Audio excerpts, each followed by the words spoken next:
நேற்றைய தினம் பார்த்தீங்கன்னா தமிழ்நாடு முதலமைச்சர் விஜய் அவர்களால் சிங்கப்பெண் சிறப்பு அதிரடி படையினர் உருவாக்கியிருக்காங்க. கிட்டத்தட்ட 2500 சிறப்பு அதிகாரிகள் வந்து இதுக்காக உருவாக்கியிருந்தா சொல்லப்படுது. 354 கோடி வந்து இதுக்காக இன்வெஸ்ட் பண்ணுறதா சொல்லப்படுது. சார், நீங்க எப்படி பாக்குறீங்க இதை? ஒவ்வொரு அரசாங்கமும் புதுசா வந்து அவங்க ஆட்சியில் அமரும்போது இந்த மாதிரி புது புது ஸ்கீம்ஸ் கொண்டு வருவாங்க. எந்த இடத்துல இந்த வெஹிக்கிள் வச்சு இவங்க ஃபாலோ பண்ணுவாங்க அப்படிங்கிறதுனா, பெண்கள் அதிகமாக கூடக்கூடிய இடங்கள், குழந்தைகள், பெண் குழந்தைகள் படிக்கக்கூடிய பள்ளிகள், பஸ் ஸ்டாண்டு, ரயில்வே ஸ்டேஷன். இதனால குற்றங்கள் குறைஞ்சிடும் நம்ம எடுத்துக்க முடியுமா சார்? தாவேக தலைவர் விஜய் அவர்கள் ஆட்சிக்கு ஏற்கனவே பிங்க் பெட்ரோல் அப்படின்னு இருந்தது. மேடம் ஜெயலலிதா காலத்தில் அது உருவாக்கப்பட்டது. அதில் வந்து இனோவா கார் கொடுத்துருந்தாங்க. அதில் வந்து பிங்க் பெட்ரோல், பிங்க் கலரில் ஸ்டிக்கர் ஒட்டி இப்போ மாற்றி பொலேரோ கார். ஆமாம். இதில் பார்த்தீங்கன்னா நிறைய பெண் காவல் அதிகாரிகள் கூட இந்த பாலியல் தொழில் நிறைய நடக்குது நம்ம பார்க்க முடியுது. இப்போ சமீபத்தில் தொடங்கின அந்த சிங்கப்பெண் சிறப்பு படையில கூட திலீப் என்ற ஒரு இன்ஸ்பெக்டர் வந்து அவங்களுக்கு பாலியல் தொழிலை கொடுத்து நம்மளாலையும் பார்க்க முடிஞ்சு. அவங்க கூட சஸ்பெண்டும் பண்ணியிருந்தாங்க. போலீஸ் அதிகாரிகளே பாதுகாப்பு இல்லைன்னா அப்போ சாமானிய பெண்களுக்குலாம் எப்படி சார் பாதுகாப்பு இருக்குன்னு நினைக்கிறீங்க? அதாவது கடந்த திமுக ஆட்சியில் வந்து பார்த்தீங்கன்னா பெண்களுக்கான பாதுகாப்பே இல்லை அப்படின்றத முன் வச்சு தான் நடிகர் விஜய் அவர்கள் வந்து ஆட்சிக்கு வந்தாங்க. எங்களுடைய ஆட்சியில் வந்து பெண்களுக்கான பாதுகாப்பை நாங்கள் 100% உறுதி செய்வோம் அப்படின்னு சொல்லியிருந்தாங்க. ஆனால் பார்த்தீங்கன்னா இவர் ஆட்சி வந்து அந்த ஒரு மாதத்தில் மட்டுமே பார்த்தீங்கன்னா 56க்கு மேற்பட்ட பாலியல் சீண்டல்கள், பாலியல் வன்புணர்வுகள் நடந்திருக்கு. இதை எப்படி சார் பார்க்குறீங்க? இந்த மாதிரி தவறு செய்யறவங்க வந்து சிசிடிவி எல்லாம் தெரிய முடியாது, முகத்தை காட்டிட்டா செய்வாங்க, இல்லை சாட்சிகளை வச்சு செய்வாங்களா?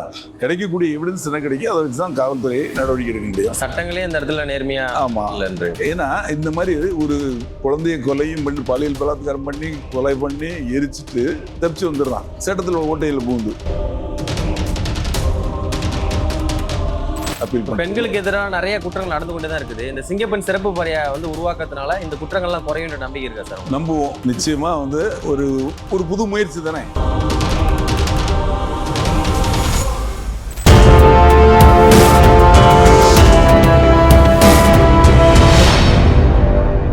யூத் தமிழ் ஊடகப்பு நேயர்களுக்கு அன்பு வணக்கம். இன்றைய சிறப்பு நேர்காணல் நம்மோடு இணைந்திருப்பவர் முன்னாள் காவல்துறை உதவி ஆணையர் திரு ராஜாராம் அவர்கள். வணக்கம் சார், எப்படி இருக்கீங்க? நல்லா இருக்கு. Okay sir. நேற்றைய தினம் பார்த்தீங்கன்னா தமிழ்நாடு முதலமைச்சர் விஜய் அவர்களால் சிங்கப்பெண் சிறப்பு அதிரடி படையினர் உருவாக்கியிருக்காங்க.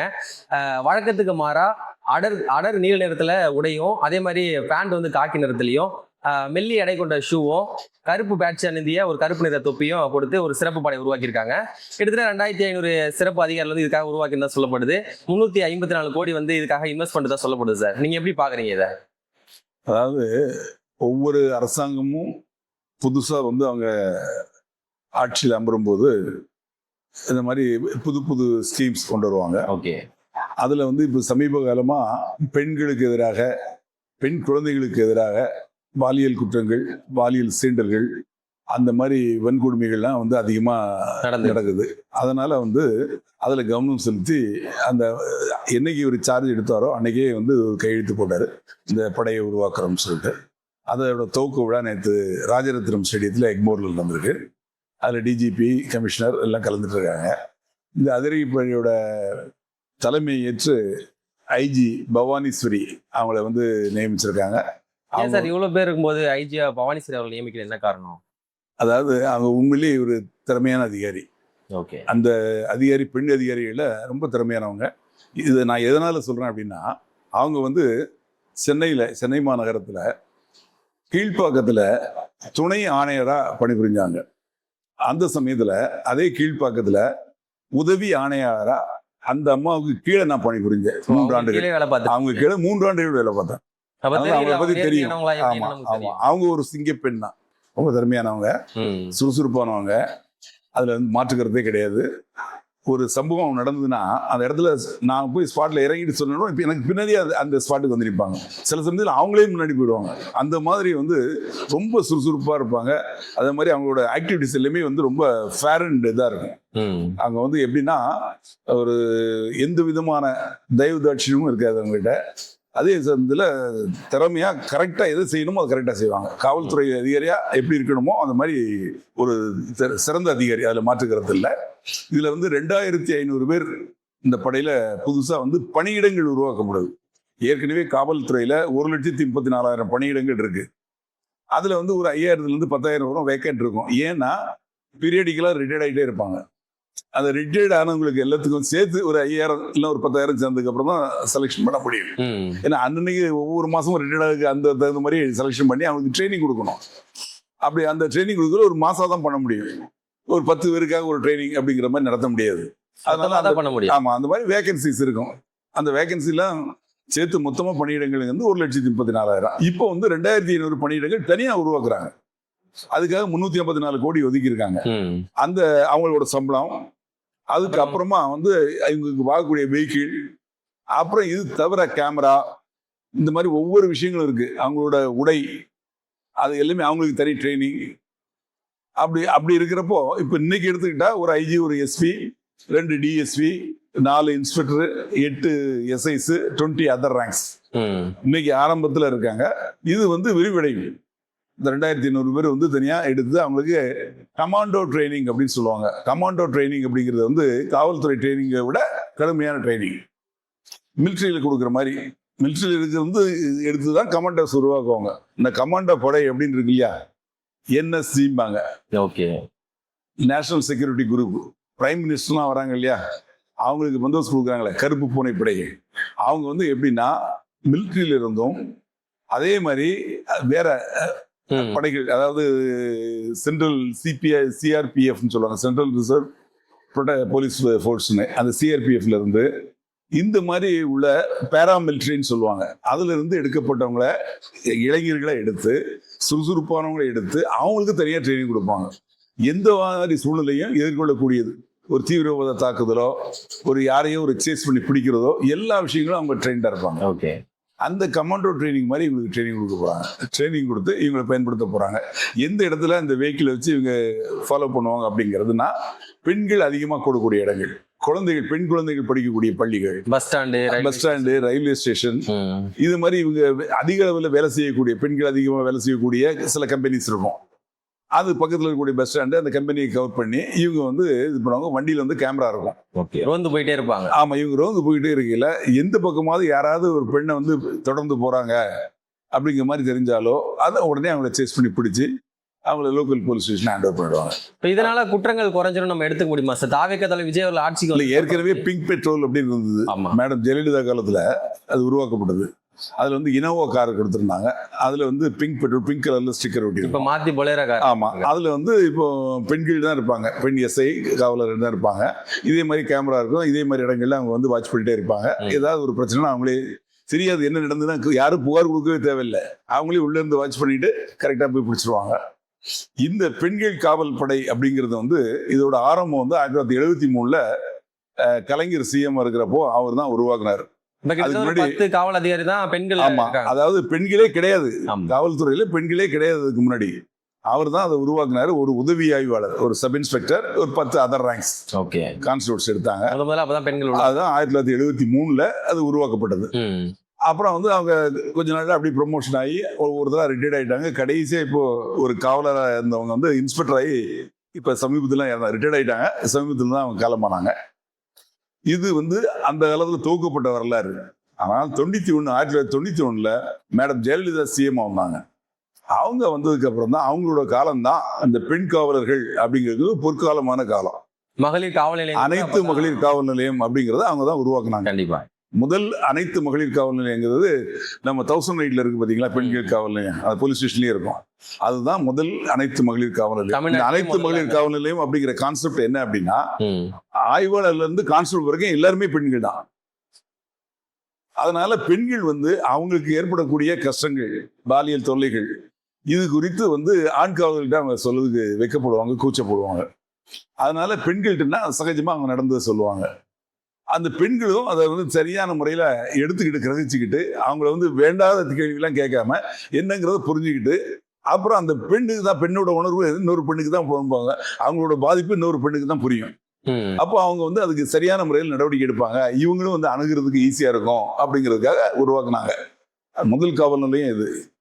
அவங்களோட ஆட்சியில கிட்டத்தட்ட 200 காவல் நிலையத்துக்கு மேல இன்னைக்கு இருக்கு.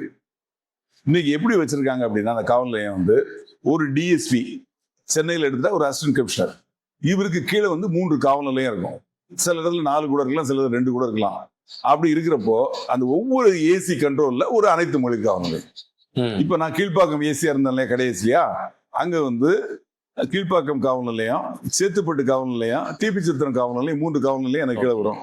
இந்த 3 காவல் நிலைய ஏரியாவையும் சேர்த்து ஒரே ஒரு ஆல் உமன் போலீஸ் ஸ்டேஷன்.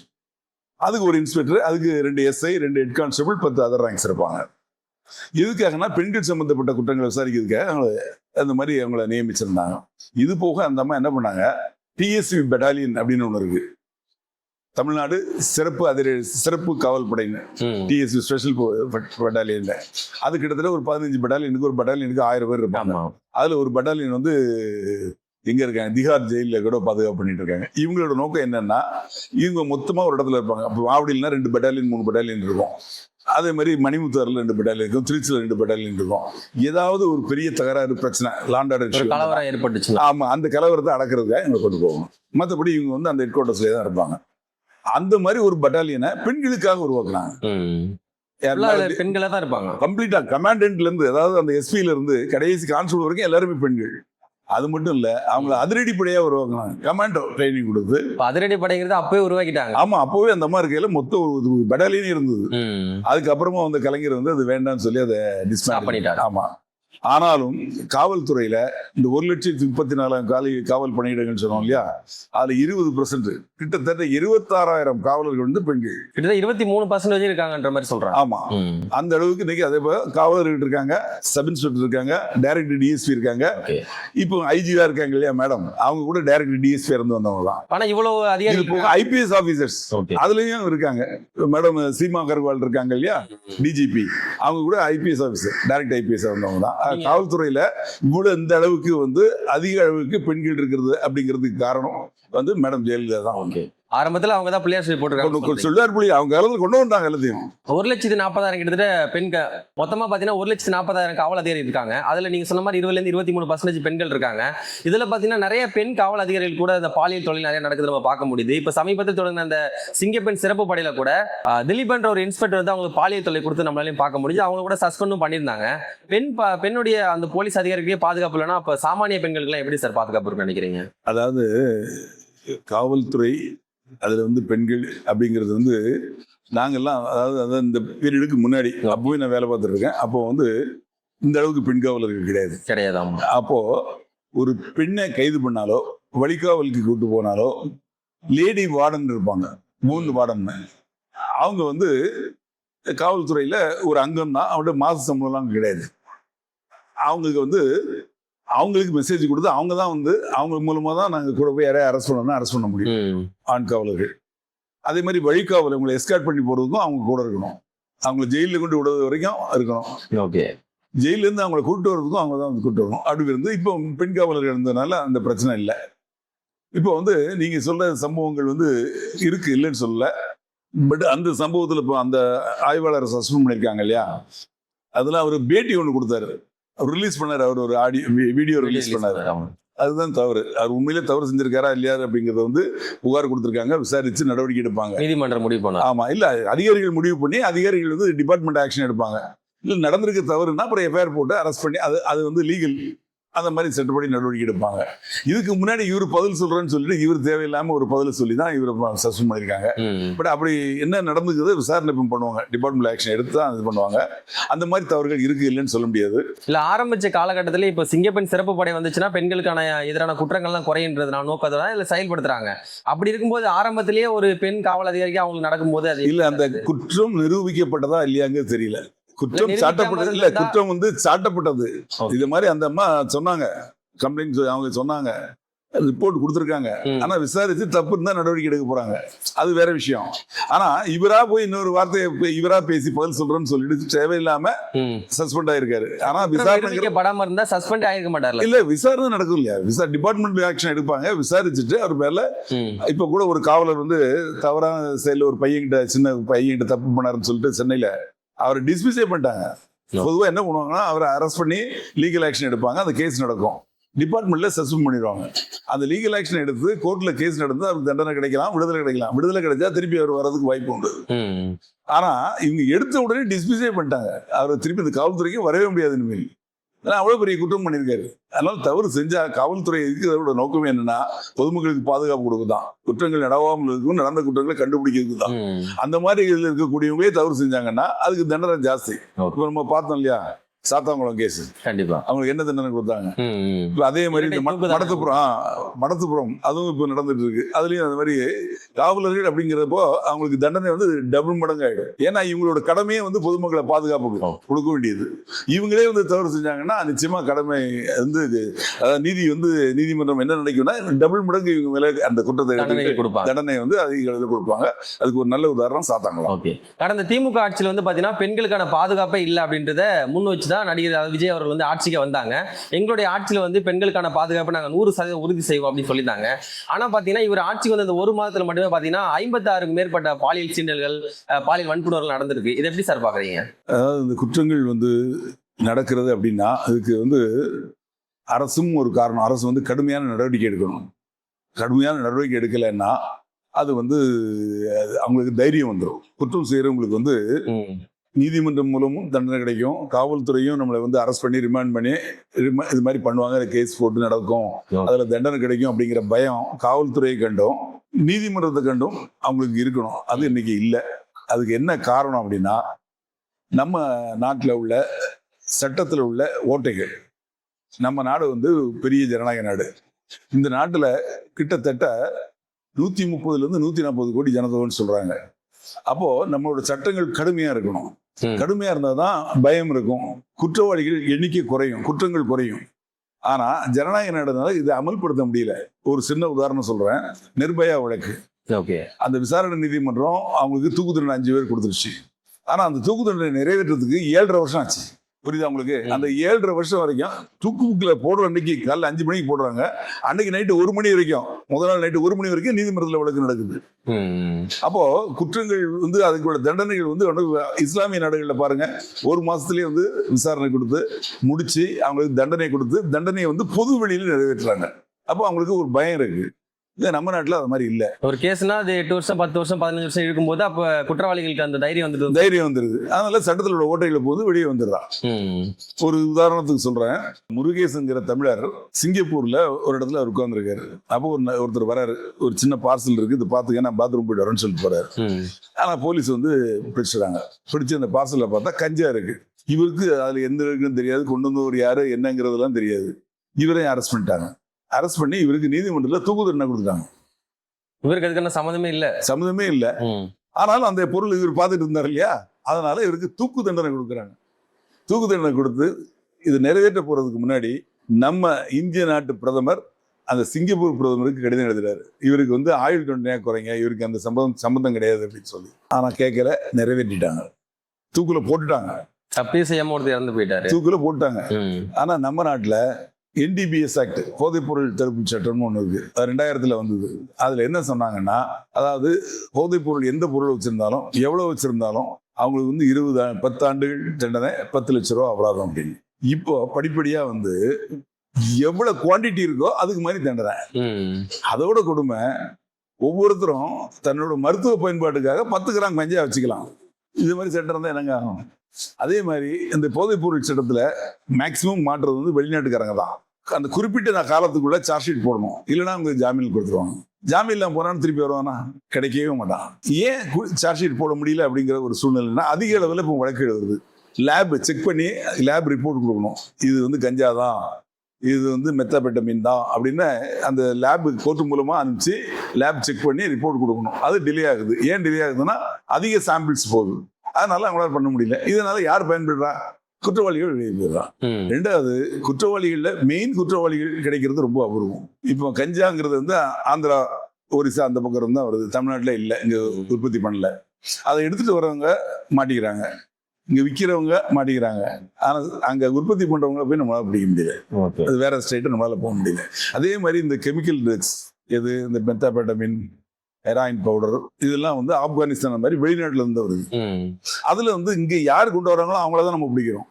ஆனா அது எங்க ப்ரொடக்ஷன் ஆகுது, யார் மெயினான ஆளு அப்படிங்கிறத நம்மளால பண்ண முடியல. இதனால கட்டுப்படுத்த முடியல. இப்போ நடக்கக்கூடிய இந்த பெண்களுக்கு எதிரான குற்றங்கள் மேக்சிமம் இந்த போதை பழக்கத்துல தான் நடக்குது. அந்த போதைப் பொருளை தடுக்கிறதுக்கு அரசாங்கம் பெருசா அதான் சார் நடவடிக்கை எடுக்கணும். அந்த நடவடிக்கை தான் வந்து சரியான, அதான் சட்டம் சரியில்லை இப்போ சொன்னோம் இல்லையா, அதுக்கு காவல்துறை வச்சிருக்காங்க ஒன்று. அந்த NIB CIDன்னு பேரு, அதுக்கு ஒரு SP, ஒரு 32 டீம், ஒரு டீமுக்கு ஒரு இன்ஸ்பெக்டர், 6 போலீஸ் தான் இருந்தது. இவங்களால தடுக்க முடியலன்னு மது விலக்கு அமல் பிரிவுன்னு இருக்கு, அதுல ஒரு ADGP இருந்தாங்க. நம்ம இப்போ DGP இருக்காங்களே மகேஷ் குமார் அகர்வால், அவங்க அந்த சார் வந்து அங்க ADGP இருந்தார். அங்க இருந்த அந்த மொத்த டீம், அது வந்து ஒரு டிஸ்ட்ரிக்ட்டுக்கு 3 டீம் இருக்கும். ஆக மொத்தம் 38 டிஸ்ட்ரிக்ட் இருக்கக்கூடிய டீமையும் இதோட இணைச்சிட்டாங்க. போதைப் பொருள் சம்பந்தமா அவங்களும் சேர்ந்து பிடிக்கிற மாதிரி ஒரே டீம் ஆக்கிட்டாங்க. அது போக ஒவ்வொரு மாவட்டத்துக்கும் இந்த புலனாய்வு, அதாவது என்ன நடக்குங்கிறத இன்டெலிஜென்ஸ் கலெக்ட் பண்றதுக்கு ஒரு DSP போட்டிருக்காங்க. ஆனாலும் இது குறையவில்லை. பாலியல் குற்றத்தில் ஈடுபடக்கூடியவங்க எல்லாருமே இதுல நிச்சயமா வந்து போதைப் பொருள் கொண்டிருக்காங்க. அந்த அளவுக்கு போதை கலாச்சாரம் பரவி போச்சு. குழந்தைங்க, ஸ்கூல் குழந்தைங்க கூட கூல் லிப்புன்னு சொல்லிட்டு பல்லுக்கும் உதட்டுக்கும் இடையில அவங்க வந்து வைக்கக்கூடிய சின்ன பாக்கெட் மாதிரி விற்கிறாங்க அப்படிங்கிற மாதிரிலாம் சொல்றாங்க. அந்த அளவுக்கு மோசமா போயிட்டு இருக்கு. இந்த பாலியல் குற்றங்களில் ஈடுபட்ட தஷ்வந்த்னு நினைக்கிறேன், போரூர்ல ஒரு 6 வயது குழந்தை தான் வீட்டு பக்கத்தில் விளையாடிட்டு இருந்த குழந்தைய வீட்டுக்குள்ள அழைச்சிட்டு போய் அதை வந்து கழுத்தில் வச்சு கொண்டுட்டு பாலியல் பலாத்காரம் பண்ணி அந்த குழந்தையோட பாடி எடுத்துட்டு போய் எரிச்சிட்டாரு. அதில் அவர் கைது செய்யப்பட்டு ஜெயிலில் இருந்தார். ஜெயிலில் இருந்து வெளியே வந்துட்டார் பெயிலில் வந்ததுக்கப்புறம் அவங்க அம்மா கிட்ட வந்து இந்த கேஸ் நடத்துறதுக்கு பணம் வேணும், நகையை கொடுங்க அப்படின்னு கேட்குறாரு. கொடுக்க மாட்டோம்னா அவங்க அம்மாவை கொண்டுட்டு அந்த நகையை எடுத்துகிட்டு போயிடுறாரு. எடுத்துகிட்டு பாம்பேக்கு போயிடுறாரு. அவரை பாம்பேயில் போய் நம்ம போலீஸ் பிடிக்கிறாங்க. இதில் கம்ப்ளைண்ட் கொடுத்தது அவங்க அப்பா சேகர் தான். அதுக்கப்புறம் கோர்ட்டு மூலமாக அந்த நகையை அவர் வாங்கிட்டாரு. இந்த கேஸ் நடக்கையில் அவங்க அப்பா வந்து பிறல் சாட்சியா மாதிரி அந்த கேஸில் அவர் விடுதலை செய்யப்பட்டார். அந்த வழக்கில் அவருக்கு தூக்கு தண்டனை விதிக்கப்பட்டு அப்பீல் பண்ணி ஹைகோர்ட்ல கன்ஃபார்ம் ஆயிடுச்சு. சுப்ரீம் கோர்ட்ல போய் விடுதலை பண்ணிட்டாங்க. என்ன அப்படின்னா CCTV ஃபுட்டேஜ் எல்லாம் சரியா, ஆதாரங்கள் சரியா இல்லை அப்படின்னு சொல்லிட்டு. இந்த மாதிரி தவறு செய்யறவங்க வந்து CCTV எல்லாம் தெரிய முடியாது, முகத்தை காட்டிட்டா செய்வாங்க, இல்ல சாட்சிகளை வச்சு செய்வாங்களா? கிடைக்கக்கூடிய எவிடன்ஸ் என்ன கிடைக்கும், அதை வச்சுதான் காவல்துறை நடவடிக்கை எடுக்க முடியும். சட்டங்களே இந்த இடத்துல நேர்மையா ஆமா. இப்ப அதை வந்து அப்பீல் பண்ணுவாங்கன்னு நினைக்கிறேன்.